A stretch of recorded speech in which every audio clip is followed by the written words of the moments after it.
सरकार के द्वारा समय समय पे बहुत सारी अलग अलग सरकारी योजनाएं चलाई जाती है।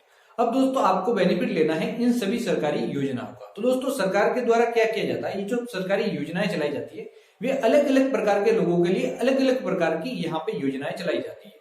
कोई योजना होती है आर्थिक आधार पर, यानी कि जो फैमिली होती है उसकी इनकम के आधार पर ये योजना उनका बेनिफिट दिया जाता है। इसके अलावा कुछ होती है सामाजिक आधार पे, इसके अलावा कुछ जातिगत आधार पे भी होती है जिसके अंदर अलग अलग जाति के लिए योजनाएं चलाई जाती है। इसके अलावा कुछ एजुकेशन के आधार पे होती है कि कौन सा बंदा कितना पढ़ा लिखा है उसके आधार पे योजनाएं चलाई जाती है। इसके अलावा कोई किसान है तो उसके लिए अलग से योजनाएं चलाई जाती है, कुछ विकलांग है तो उनके लिए अलग से योजनाएं चलाई जाती है, कोई विधवा है तो उनके लिए अलग से योजनाएं चलाई जाती है, कोई वृद्धजन है तो उनके लिए अलग से योजनाएं चलाई जाती है। तो इस प्रकार से अलग अलग योजनाएं चलाई जाती है। लेकिन दोस्तों अगर आपको इनमें से जिस योजना के अंदर एलिजिबल है उसका बेनिफिट लेना है तो आप किस प्रकार से ले सकते हैं, यही आज का हमारा ये वीडियो है। तो दोस्तों वीडियो स्टार्ट करें उससे पहले अगर आपको फ्री में स्पेस मनी की आईडी चाहिए तो नीचे नंबर दिखाई दे रहे हैं, इसके ऊपर कांटेक्ट करके आप आईडी ले सकते हैं।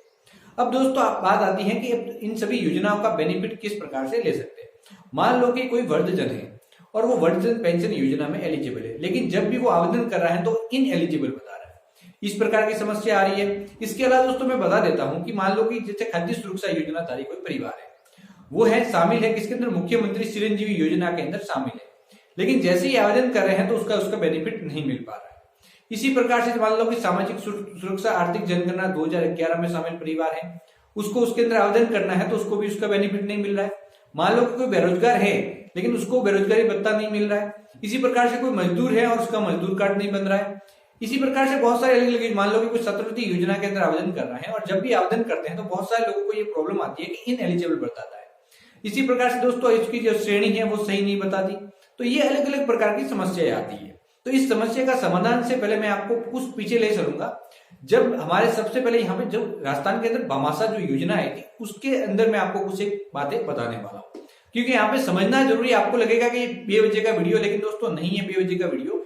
ये वीडियो जब एंड हो जाएगा तब आपको लगेगा कि इसके अंदर बहुत ही जरूरी जानकारी दी गई है। दोस्तों जैसे ही भामाशाह ये योजना आई थी तो उसके अंदर सबसे पहले एक सरकार के द्वारा योजनाएं चलाई गई थी।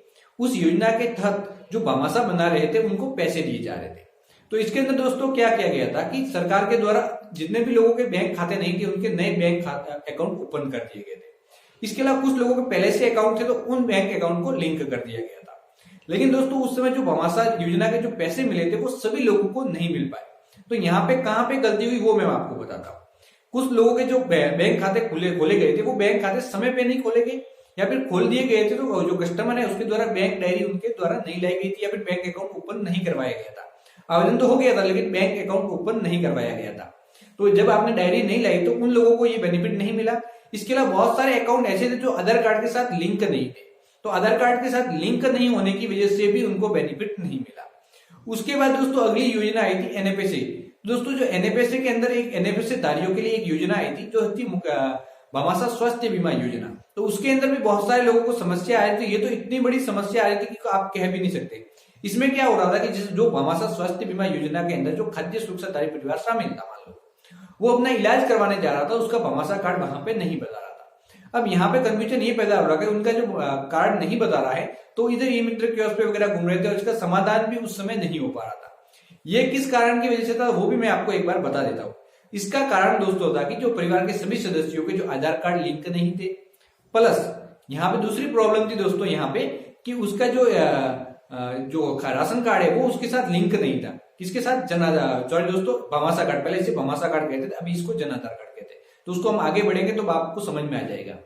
तो दोस्तों उस समय जब ये योजना शुरुआत की गई थी तो उस समय जो जरूरी था, जब इसके आवेदन के लिए जरूरी था वो कितना था, उसके अंदर एक तो जो मुखिया होता है उसका आधार कार्ड जरूरी था और मुखिया का बैंक खाता। ये दो दस्तावेज हैं तो उसका जन आधार कार्ड बन जाता था। दूसरे लोगों के साथ आधार कार्ड भी नहीं है, कुछ डॉक्यूमेंट भी नहीं है, तो उनका ये डायरेक्टली बन जाता था। तो ये एक काम हो रहा था। तो उसके बाद दोस्तों जब इसको अपडेट किया गया, जब भामाशाह स्वास्थ्य बीमा योजना लाएगी तो उसके अंदर राशन कार्ड अनिवार्य कर दिया गया। तो उस समय राशन कार्ड नहीं जुड़े तो उनको इसका बेनिफिट नहीं मिला।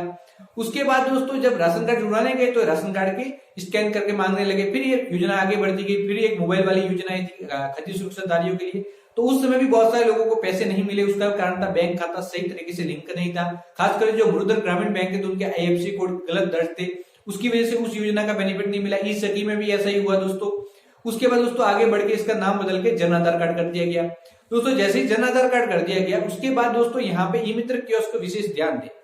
यहाँ पे क्या कर दिया गया कि उसके अंदर हर एक करेक्शन के अंदर डॉक्यूमेंट मांगे जा रहे हैं। तो मान लो कि दोस्तों शुरुआत में जैसे कि एक डॉक्यूमेंट अनिवार्य था, लेकिन आने वाले समय में और भी डॉक्यूमेंट अनिवार्य किए जा रहे हैं। लेकिन जब अनिवार्य किए जाते हैं तब समस्या आती है। तो यहाँ पे दोस्तों मैं आपको बता देता हूँ कि आपको पहले से ही कैटेगरी के डॉक्यूमेंट अपलोड करके रखने हैं। ये पूरी जानकारी मैंने इसलिए दी कि आपको समझ में आ सके कि आने वाले समय में यहाँ पे क्या हो सकता है। तो यहाँ पे दोस्तों मान लो कि वो किसान है और उसको किसी भी अनुदान योजना का बेनिफिट लेना है, और जैसे ही वो आवेदन करने जाएगा तो उसको डायरेक्टली बेनिफिट नहीं मिलेगा। क्यों नहीं मिलेगा? ना उसका आवेदन हो पाएगा, क्योंकि उसके बैंक खाता संख्या जन आधार कार्ड के साथ लिंक नहीं है। इसी प्रकार से जैसे कि मुख्यमंत्री चिरंजीवी योजना में आवेदन करने जा रहे हैं तो उसमें समस्या आ रही है, तो उसके लिए एसईसीसी सीडिंग अनिवार्य, जो आर्थिक जनगणना के परिवार शामिल है उसके लिए।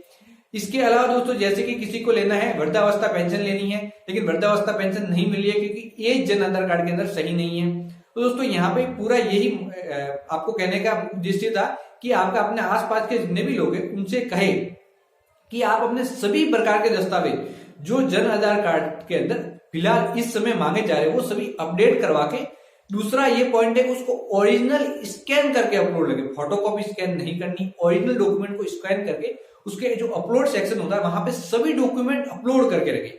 यहाँ पे सभी डॉक्यूमेंट अपलोड करने का मतलब भी मैं आपको बता देता हूँ। मान लो कि किसी पेंशन योजना में किसी ने आवेदन किया, तो पेंशन योजना पेपरलेस है, यानी किसी प्रकार के डॉक्यूमेंट लगाने की जरूरत नहीं होती। लेकिन जो आवेदक का जो आवेदन हुआ उसकी जांच तो की जानी है, तो जांच कहां से की जाएगी? उसकी जन आधार कार्ड के डेटा के आधार पे वहां पे जांच की जाएगी।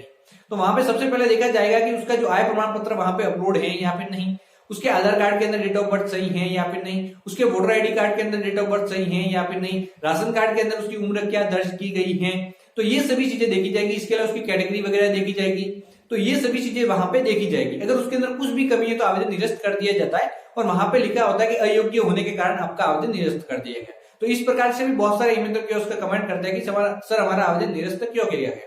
तो पहले मैं आपको बता देता हूं कि आप पेंशन योजना का कोई भी आवेदन करें उससे पहले जन आधार कार्ड के अंदर सभी डॉक्यूमेंट ओरिजिनल अपलोड करने अनिवार्य है। इसके अलावा भी आप ओरिजिनल अपलोड करके रखें, प्लस परिवार के सभी सदस्यों के बैंक खाते जिसके खुले हुए वो अपलोड करके रखें। इसके अलावा दोस्तों राशन कार्ड के अंदर जैसे जो भी डिटेल है तो प्रत्येक परिवार के सदस्य के अंदर राशन कार्ड ऐड करें, श्रमिक कार्ड बना हुआ तो वो भी ऐड करें, लाइट बिल, पानी बिल, जो भी डॉक्यूमेंट मांगे जा रहे हैं और जो उस परिवार के बने हुए सभी के सभी अपलोड करके डिटेल कंप्लीट अपडेट करके रखें। अगर आप ऐसा नहीं करेंगे तो सरकार के द्वारा जो भी योजनाएं चलाई जाती है उसका बेनिफिट उनको डायरेक्टली नहीं मिलेगा, क्योंकि आने वाले समय में इसके आवेदन का प्रोसेस कोई भी नहीं रहेगा। जैसी कोई योजना आएगी डायरेक्ट जन आधार कार्ड के आधार पर डेटा ले लिया जाएगा और डायरेक्टली उसको उसका बेनिफिट दे दिया जाएगा, तो आवेदन की जरूरत वहां पे नहीं पड़ेगी। तो इसलिए जरूरी है कि आप अपना जन आधार कार्ड का डेटा बिल्कुल अपडेट करके रखें। हो सकता है किसी का फोटो वगैरह गलत हो तो वो भी आप अपडेट जरूर करें। तो जितने भी ई-मित्र कियोस्क है ये सूचना सभी लोगों को दे कि आप ये काम अपना आवश्यक रूप से करवाएं। दूसरे काम तो होते रहेंगे, ये काम करना बहुत ही जरूरी है। तो दोस्तों ये वीडियो था। दोस्तों आपको कोई भी सरकारी योजना का बेनिफिट लेना है तो आपका जन आधार कार्ड अपडेट होना यहाँ पे अनिवार्य है। अगर जन आधार कार्ड अपडेट नहीं है किसी भी मामलों में तो आपको इन योजना का बेनिफिट नहीं मिलेगा। भविष्य में भी ऐसा हुआ है कि बहुत सारे लोगों को जिस योजना के अंदर एलिजिबल थे उनका बेनिफिट नहीं मिला, और फिलहाल अभी भी हो रहा है। जैसे कि कोविड-19 का जो भुगतान हुआ है अनुग्रह राशि का, बहुत सारे लोगों को नहीं मिला। उसका कारण है कि उसका बैंक खाता संख्या बिल्कुल सही नहीं है, या फिर बैंक खाता संख्या है वो आधार कार्ड के साथ लिंक नहीं है।